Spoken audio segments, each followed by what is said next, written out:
দক্ষিণের সিনেমা ইন্ডাস্ট্রির অন্ধকার জগতের নানা দিক নিয়ে গত বছর একাধিক অভিনেত্রী মুখ খুলেছেন। এবার এক অস্বস্তিকর অভিজ্ঞতার কথা শোনালেন অভিনেত্রী শালিনী পাণ্ডে। দক্ষিণী সিনেমা অর্জুন রেড্ডি থেকে জনপ্রিয়তা পেতে শুরু করেন অভিনেত্রী। সম্প্রতি মহারাজ ও ডাব্বা কার্টেলের মতো সিনেমায় অভিনয় করেছেন তিনি। কর্মজীবনের শুরুর দিকের অভিজ্ঞতা প্রকাশ্যে এনেছেন অভিনেত্রী। সিনেমা জগতে নানা রকমের পুরুষের মুখোমুখি হয়েছেন শালিনী পাণ্ডে।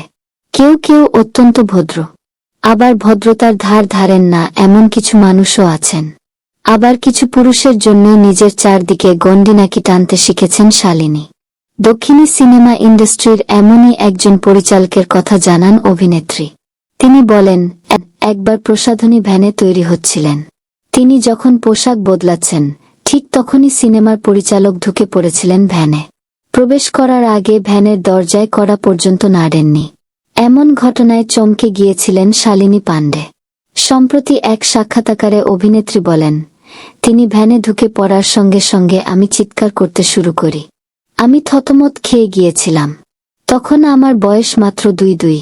পরিচালক বেরিয়ে যাওয়ার পর কলাকুশলীরা বলেছিলেন, শালিনীর ওইভাবে চিৎকার করা ঠিক হয়নি। সঙ্গে সঙ্গে প্রতিবাদ জানিয়েছিলেন অভিনেত্রী। শালিনী স্পষ্ট জানিয়েছিলেন, কারো ঘরে ঢোকার আগে কড়া নাড়া ন্যূনতম সভ্যতার মধ্যে পড়ে।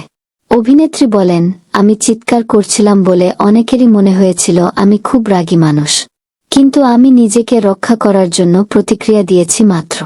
এই ঘটনার পর থেকে নিজের চারপাশে আরও সচেতনভাবে গণ্ডি টানতে শিখেছেন অভিনেত্রী।